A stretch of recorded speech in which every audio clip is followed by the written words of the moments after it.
associer Emmanuel Fusilier pour le travail précieux de réalisation de l'ouvrage lui-même.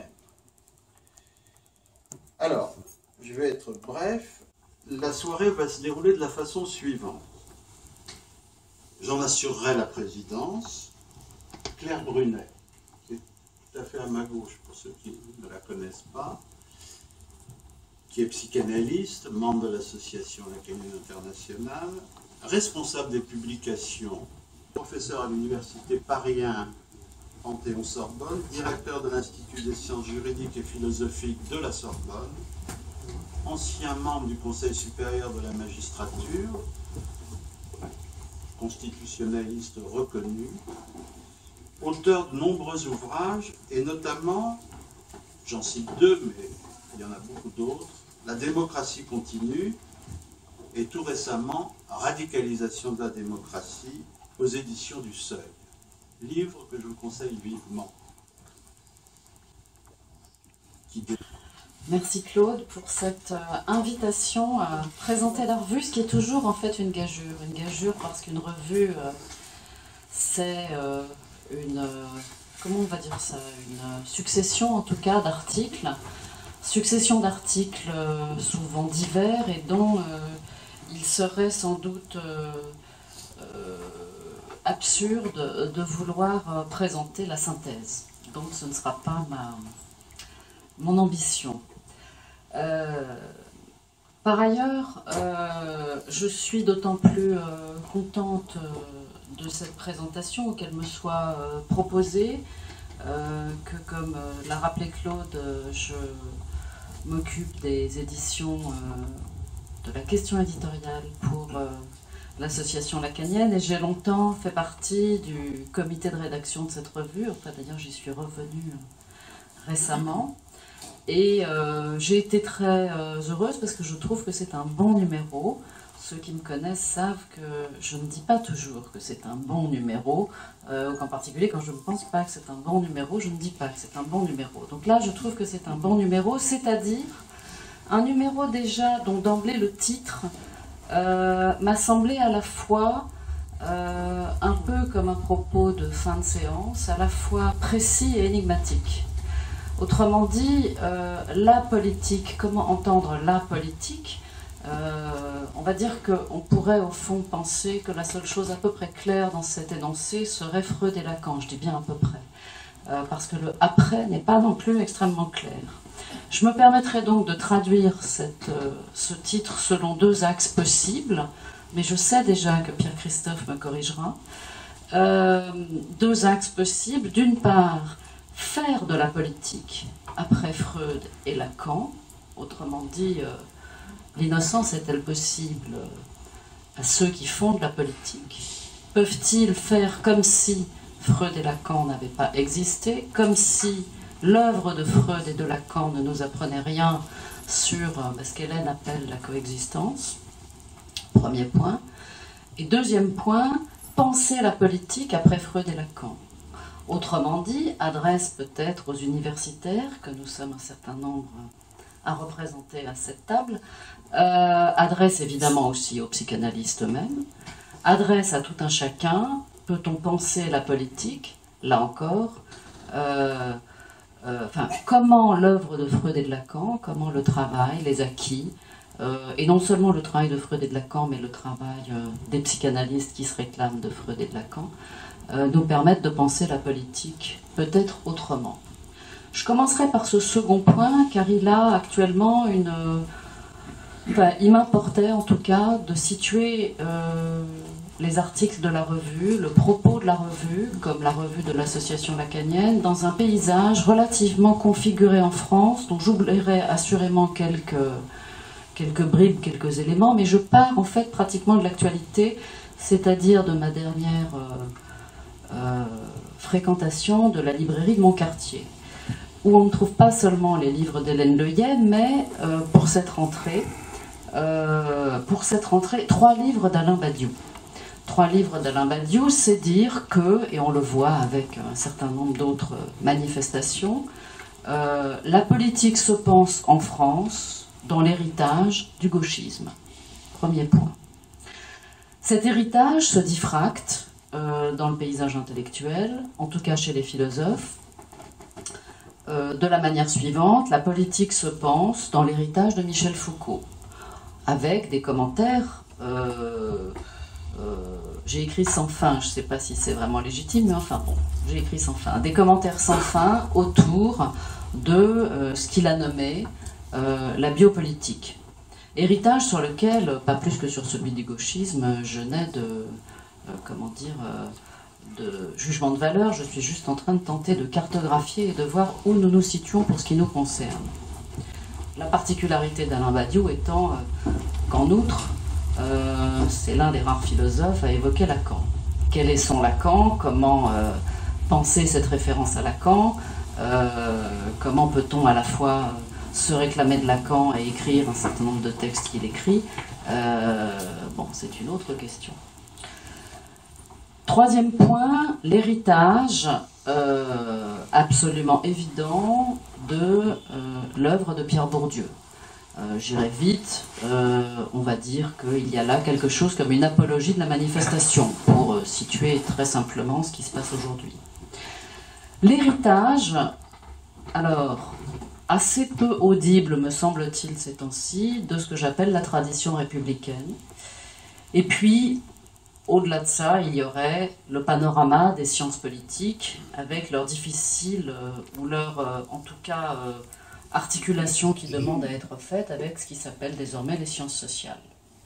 Alors là, nous sommes évidemment, au fond, un peu décalés. C'est-à-dire, il n'y a pas tant de gens que ça dans le paysage intellectuel français qui tentent de penser la politique après Freud et Lacan. Donc, je dirais que c'est pour ce qui m'a, en tout cas, frappé, ce que j'appellerais un point de singularité de la revue. Elle est, dans le paysage intellectuel, singulière.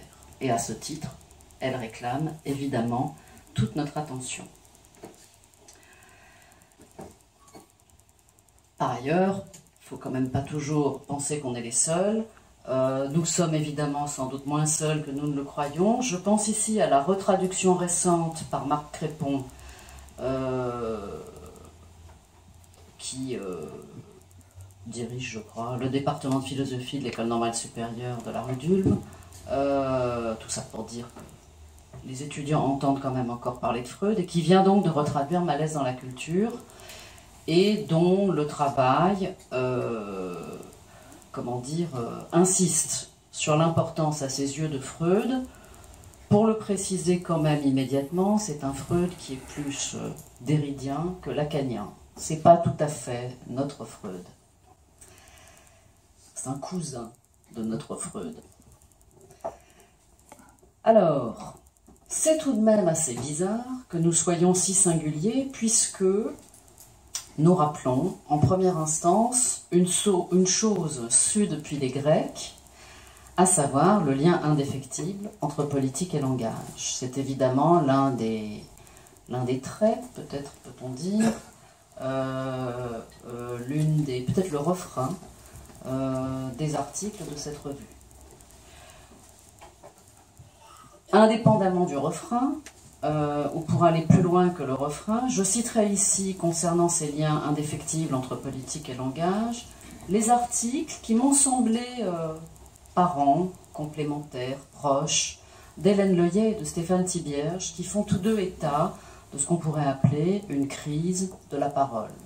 Crise de la parole comme phénomène élémentaire du nihilisme, selon Hélène, et comme dégradation généralisée du message dans l'économie de l'information, selon Stéphane, les deux éléments n'étant évidemment pas à opposer l'un à l'autre. Ici, on pourrait évoquer un texte matriciel de la philosophie du XXe siècle, l'un des textes qui d'ailleurs évoque Freud dès les années 30, celui de Walter Benjamin, concernant ce qu'il appelle la figure du narrateur, et où il insiste sur l'incompatibilité entre l'expérience que nous appellerions, pour ce qui nous concerne, subjectivation, et l'information. Pour le versant faire de la politique, sans décrire le moment actuel, je pense que ce sera à l'horizon de nos discussions tout à l'heure, J'évoquerai les articles d'Angela Gesuino, d'Omar Guerrero et de Yorgos Dimitriadis, qui m'ont tous trois semblé produire une véritable intelligibilité de scène où la question de la politique se joue pour nous sans que nous en ayons toujours un repérage précis. Là, je dirais que ces articles dessinent le cadre dans lequel se déploie la chose commune et où, je reprends l'intitulé à Angela, le maître réel vient désormais incarner une modalité particulière du pouvoir. C'est dire que dans l'ensemble de ces articles, et sans doute dans l'ensemble de la revue, il m'a semblé que les catégories lacaniennes du réel, du symbolique et de l'imaginaire n'étaient pas du tout des artifices rhétoriques, mais faisaient à tout instant preuve de leur fécondité heuristique. Elles nous apprennent quelque chose, en tout cas pour ce qui me concerne, j'ai appris des choses en lisant ces textes. Deux autres articles m'ont retenu comme ça pour introduire le propos, qui tous deux insistent, pour l'un sur la question de la nomination, je pense à l'article d'Omar, et un autre article m'a également retenu, celui de Nazir Ahmad, dans lequel, au fond, un lecteur, je dirais presque non informé des questions techniques de la psychanalyse, peut, saisir ce que la psychanalyse nous apprend cliniquement concernant l'identification. L'identification comme point, au fond, essentiel, qui va déterminer les modalités de la coexistence. Selon la nature de cette identification, selon le jeu mené sur cette identification, selon la perversion possible du rapport à cette identification, je ne l'entends pas du tout cliniquement ici, eh bien la coexistence sera possible ou pas. Enfin, un article m'a évidemment arrêté, et je terminerai là-dessus, celui de Pierre-Christophe Catlino, qui au fond nous invite à faire, je dirais non pas de la politique, mais du politique.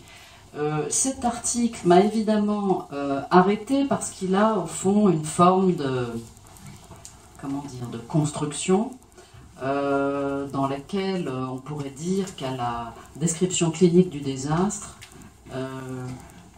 que la description clinique du désastre vient brutalement être interrompue par une espèce de regard réflexif consistant en gros à demander si nous autres psychanalystes sommes toujours là pour, tel Cassandre, raconter le pire. Et il fait le pari d'une autre possibilité. Une autre possibilité dans laquelle, au fond, la question de ce qui fait la politique, de ce qui noue cette coexistence, l'enjeu fondamental, m'a-t-il semblé, c'est que la communauté ne soit précisément pas une communauté, c'est-à-dire ne se replie pas ou ne se pense pas comme une totalité close. Alors je terminerai en disant que j'ai, en plus récemment, le hasard a fait que j'ai entendu parler d'une étude menée par des sociologues, d'une étude en sciences politiques, qui au fond apporte du moulin à notre revue, de l'eau au moulin de notre revue, puisque la dite étude aurait montré très très précisément là récemment que l'adhésion au Front National était directement liée à la présence ou à l'absence du commerce de proximité. Et pourquoi? Eh bien parce que dans le petit commerce, quand on a un petit commerce, on parle. Voilà.